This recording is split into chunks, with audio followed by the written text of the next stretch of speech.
Our plans to haul out while house sitting in Cairns were dashed, but we keep ourselves busy with plenty of other jobs that we need to do to get Mirrool shipshape after her long voyage in the wilderness.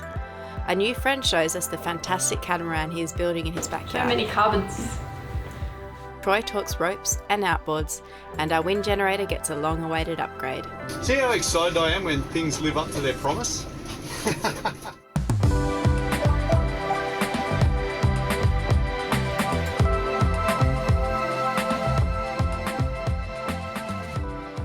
Catch up.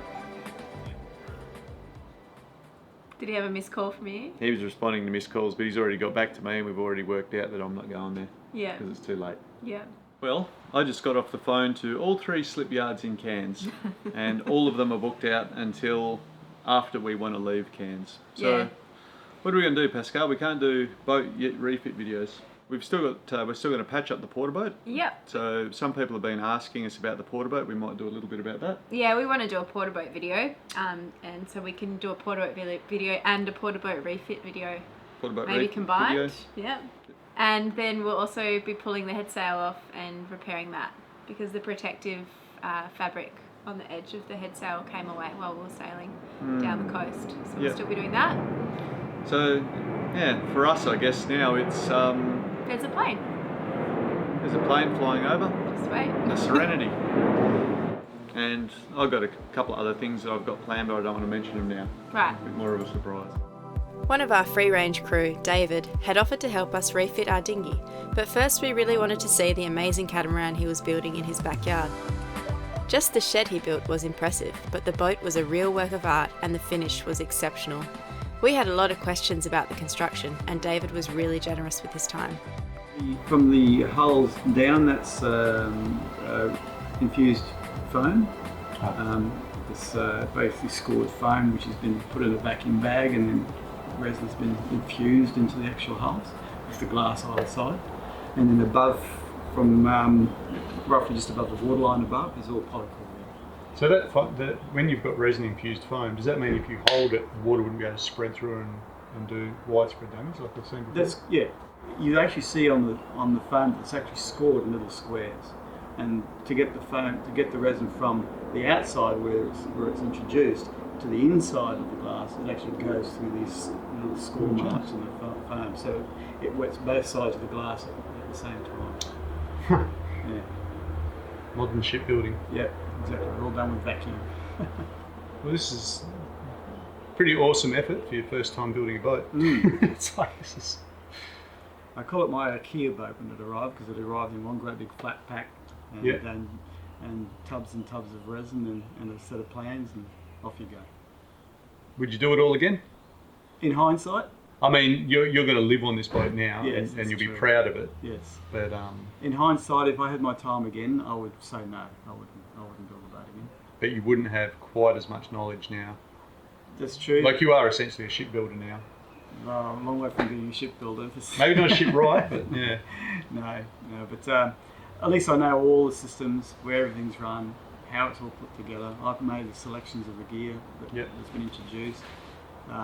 So as far as that is concerned, yes, life will be easy for me because I know that runs that way, I know it runs this way.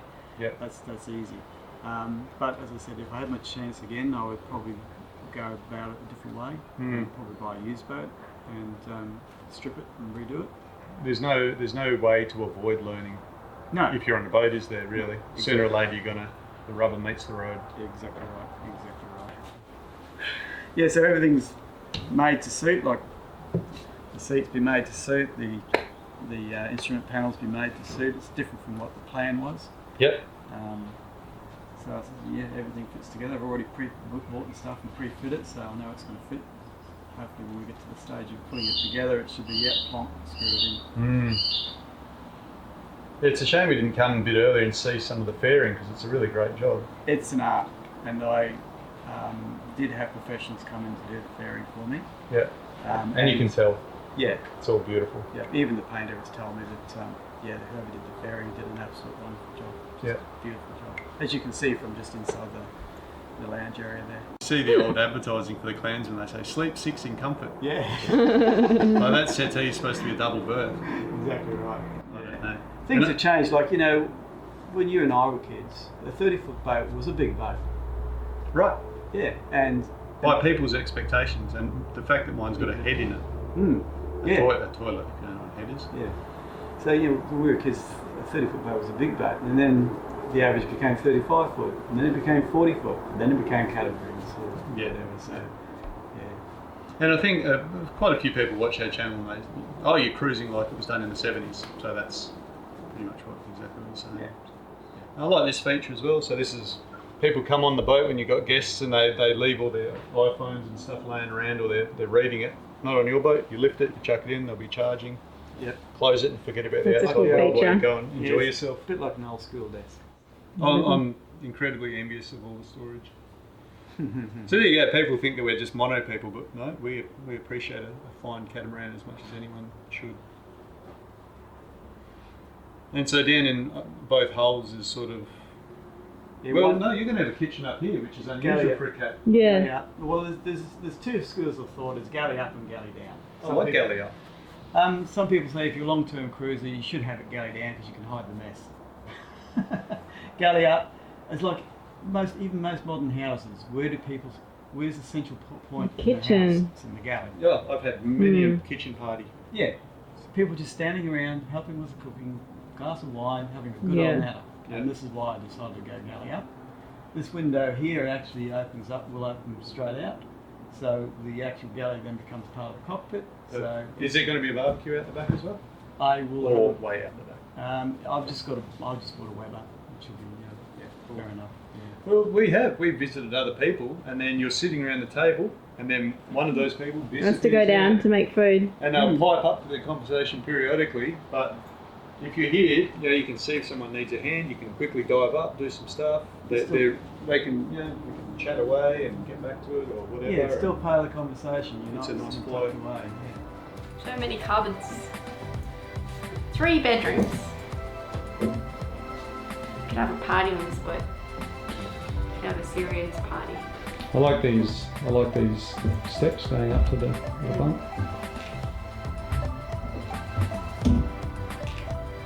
Listen to my knee. My knee.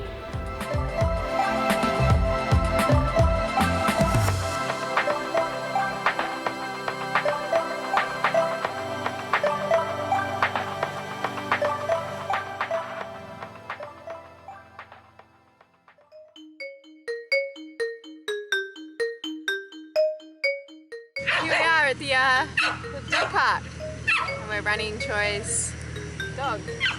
It's not really his dog anymore, Jaxie boy. Yeah. In a previous life, I was one of Jax's owners, and it was great to see him again. Jax is an English Staffordshire Terrier, and they're an enormously popular breed of dog in Australia. Because I trained him, it'll probably come as no surprise to you that he loves the water.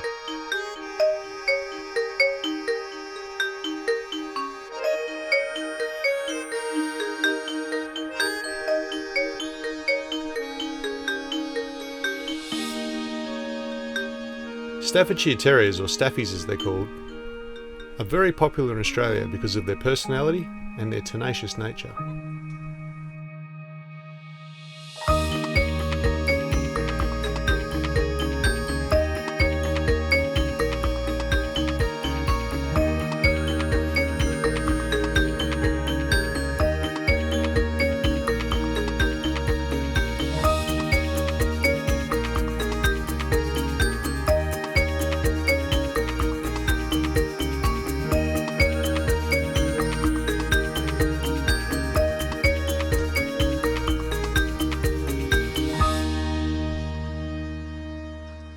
Okay, we're here at the boat ramp.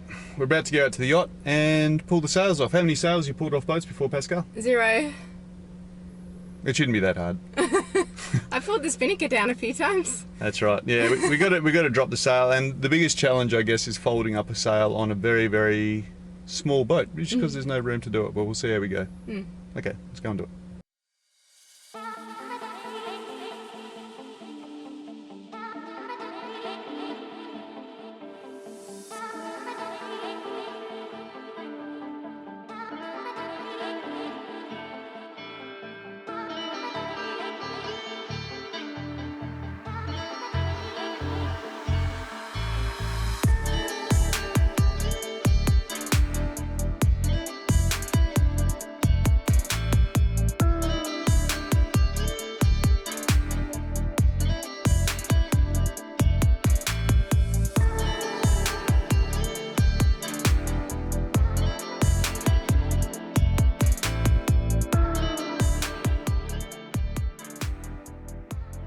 As we were going to repair the head sail with the sewing machine, we also removed the very battered lee cloths in the cockpit to use them as a pattern to make new ones. We've taken our sails off the boat and we're going to do a little bit of repairs, and I thought I might just wash some of our ropes as well. So you can wash them just in fresh water, and just popping in a bit of fabric softener is not a bad thing. You'll appreciate it later on. The ropes are much more supple, they go around blocks nicely, they're nicer on your hands. You know, my delicate hands here. But if you can't just throw a bundle of rope in there and hope for the best. It's not going to work. So we'll pop out there and I'll show you how to organise one of these ropes. And another thing, when you're washing these ropes, this is a top loader, but it doesn't have that spindle up the middle, the agitator. It's just an empty drum. So that's what you want, and also a front loader. The ones with the post up the middle, they're not too great because a rope can wrap around it. But if you do have to use one at a pinch, I will show you how to just get this in a more organised fashion. But we might just pop out in the sunshine where the light's a bit better. So I'll show you a little trick that you would do in rope access. So if you find both ends of your rope and just pull them through, and at the moment you're just letting that go on the ground nice and neat. That. So you've got your end. You've got the middle, in fact. Just tie an overhand knot, and you get that, and you just throw it through like that. Okay? And then you reach through and grab the next one. Reach through, grab the next one. And you keep doing that, and you can make a rope chain. And you just keep doing it until you run out of rope. Incidentally, if you want to store ropes, you can do this and it'll shorten things up. And instead of having a massive big rope and making it into a coil, if you chain it like this, you can stow it away in bags and they won't tangle. So that long rope is now that. Okay? And if we put that into a washing machine, no matter how much it's thrown around, it will just stay like that. And I'll pull it out, I'll hang it up to dry, and then to undo it, that last one that you just put through, you just pull that through like that, so you've got a loop, and then your chain just undoes. Okay? So anytime you're going to have a rope and you want to stow it, if you want to put it into a bag, or even if you want to hang just a very loose coil down in your lazarette or whatever, chaining is a really good way of keeping your ropes organised. So just one more time, the start is very easy. Make a loop, where it's crossed, the other bit goes straight through the loop. Once you have the start, it's very easy. Just reach through each loop and pull it through to make another loop. And it's quick.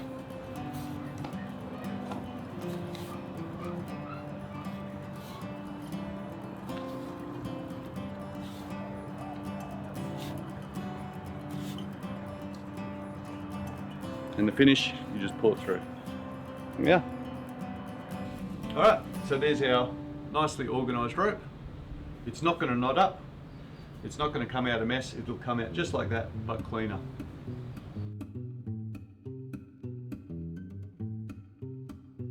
Now was the time to see just how much damage we had to sort out to the UV cover on our sail.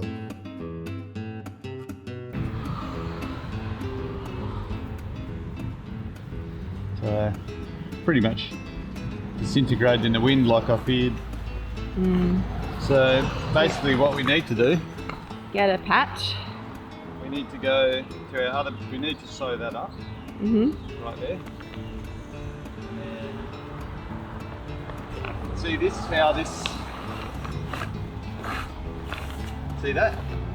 Yeah. So that needs to be redone. Yeah.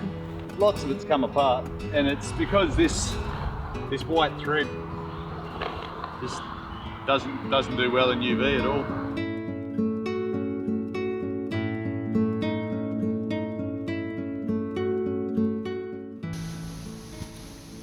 All right, so we went out and invested in a hot knife. I can't really say or speak too highly about having a hot knife. They're very, very handy on a boat. When you go to buy one, in Australia anyway, because everything's just $1 million here. They're about $250 for a good one. You can get them for about $120. I wouldn't. I think I'd go for the $240 one. This is the commercial version. But I expect this is going to last years and years and years. But if you're going to do any canvas work, and canvas now is generally acrylic canvas, things like sunbrella and stuff like that, it's a synthetic material, and cutting it with scissors just doesn't compare to cutting it with a hot knife. A hot knife seals that edge and it won't fray afterwards. And of course, when you're doing any of your splicing and rope work, then this is really, really a great thing. And just it melting back on itself will seal it really, really well.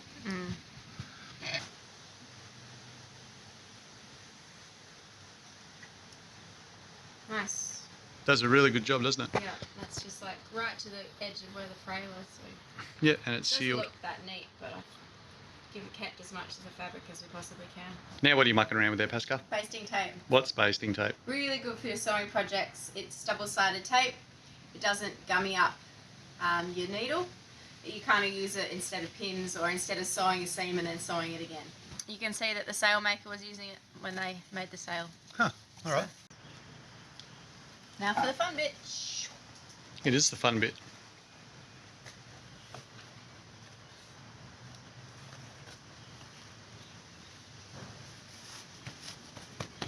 That. Now it's just ready for us to just do like one big set of zigzag stitch on it. Now we're just going to have to repeat it for the whole protective covering up the head sail.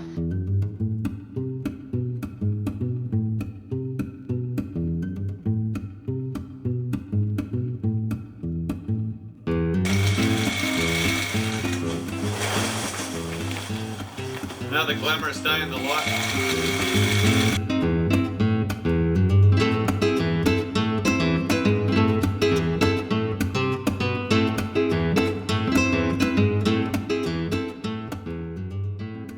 There's another stitch that runs down through here that's completely gone. Which stitch? That stitch.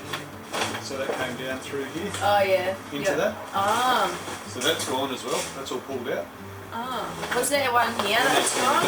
there's one here. Yeah, that's You gone. can see the holes. So then that would probably be why it all came away, because it would have had so much. Well, Anything holding the shape cloth down. they all gave way at roughly the same time. Well, I'm going to just have to fill up this bucket with water because we're going to do a few tests. We took out the dinghy to the boat ramp to go visit the yacht and decided it didn't want to start. And I mean, not even a hint of starting. So I've got to put, I have to put it in water there to pull it over, just so the rubber impeller doesn't run dry. And also, if it kicks off, you don't want that impeller, especially running dry. It'll damage it. But for the moment, we just want to see why it wouldn't start. So the troubleshooting process is always a bit of a pain in the bum, especially when things just pop out like that. Nothing kicking at all. So we're going to have to see if there's spark in the spark plug. Is the next test. We'll have to see if there's a spark plug spanner laying around the joint. Like I said, is the blue drum here, Pascal? No, It's not, is it? It's not directly onto the spark plug though. It's more cunning than that. What is it, like a...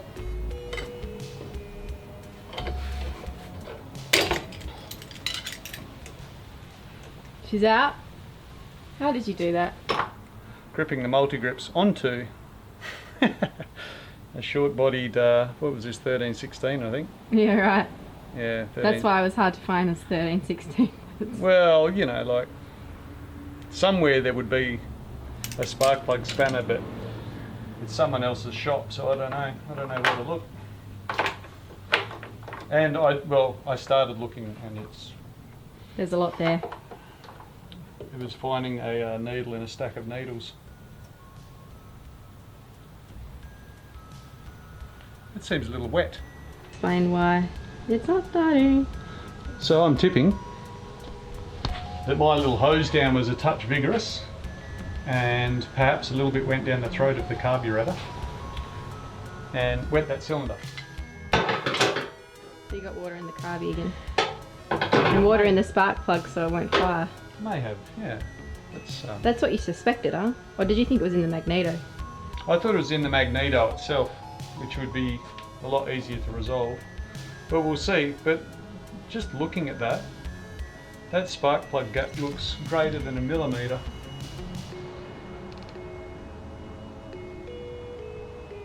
And it should be 1 millimetre for a Yamaha spark plug instead of 2. I think it's about time that we replace the spark plug. Make sure that this spark plug is actually firing.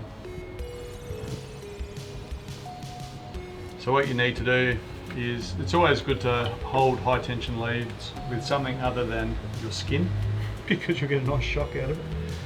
And if I can pull this and it's in the shade, I just need to touch a part of the earth, the spark plug to something metal. Oh, it sparks beautiful. It's got a bit of spark there. And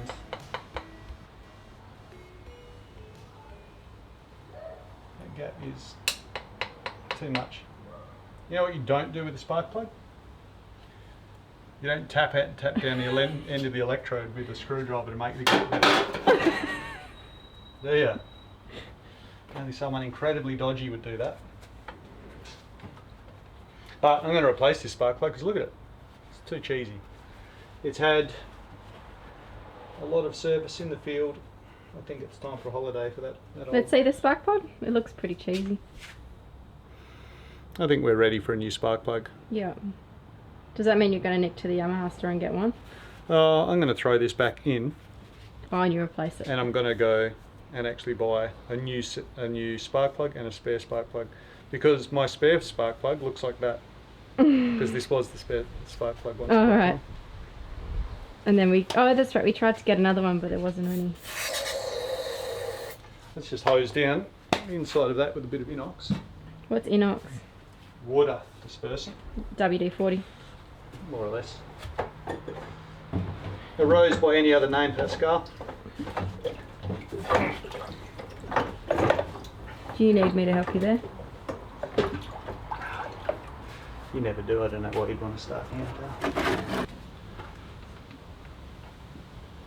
It's a bit of a Rube Goldman machine, actually. The way this, there's all these different sort of bits that go in together. Do you know what a Rube Goldman machine is, though? No, I don't.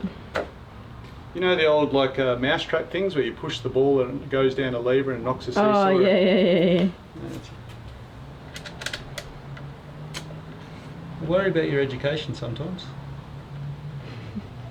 Don't I? Got me through life so far. Yeah, look where you've ended up. I know. That argument doesn't hold water at all.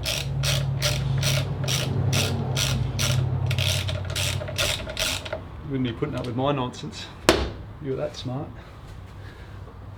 Alright. What do you reckon? Do you think it's going to be successful? Yes. It usually is, isn't it, when we muck around with motors? We do alright. So what did you do? You just dried the spark plug so far? I dried the spark plug. Yep. And I popped a bit of inox in. Inox being water dispersant for any... Yeah, so we've sprayed a bit of water dispersant in there. The main thing was that I dried out the spark plug. Yep. And that we checked that it was actually sparking. Yep. So, what are we doing? We'll do that, we'll do that, we'll do that. So we know we've got fuel. What if it doesn't start now, then I'll just have to pull that carby apart and see what life's There's like. water in there. Hey presto. Did you see how well our stop button worked? Mm-hmm. Ready? No more flooding with the choke. Oh! Is that just because of oil? No, that was just that falling in the sink. The angle of attack is better. The surface area is greater. It's got this little textured bit here. I can't even pretend to know whether that's part of it. I would say that it is. But it's quite a different shape. Yeah. And it's quite a different colour. But we'll see how we go. I think I don't want to scratch it, even though it's like solid plate gold underneath here, obviously, by the price. I like this blue.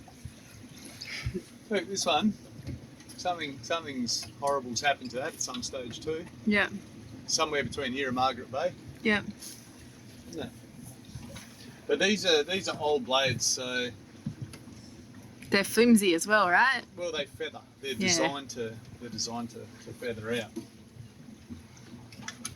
Alright, well, we've installed the blades and they're called Silent Wind, Silent Power blades.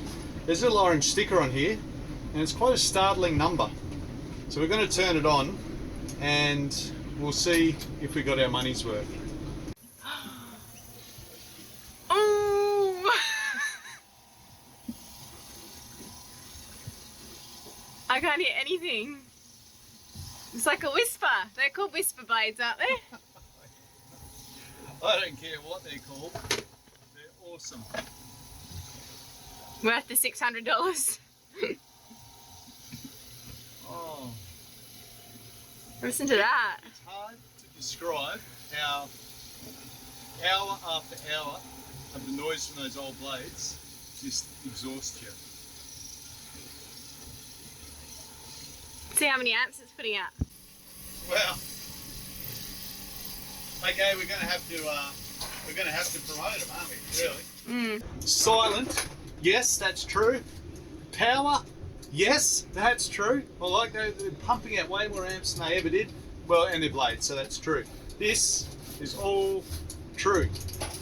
So if you've got a noisy Airex wind generator, it doesn't have to be that way. I can't. See how excited I am when things live up to their promise? It's really great. Really, really, I'm happy. I know it was a lot of money. I'm not going to say how much because you can do your own research how much it's going to cost in your area, but they are substantially more than just the standard replacement blades, but they are super, super quiet. I'm really happy. Thank you for tuning into Free Range Sailing. If you enjoyed the video, please give it a like as it really helps get our video out to more viewers. If you'd like to keep track of us in real time, there is links in the description to our Facebook and Instagram page, as well as loads of other great information that you might find useful.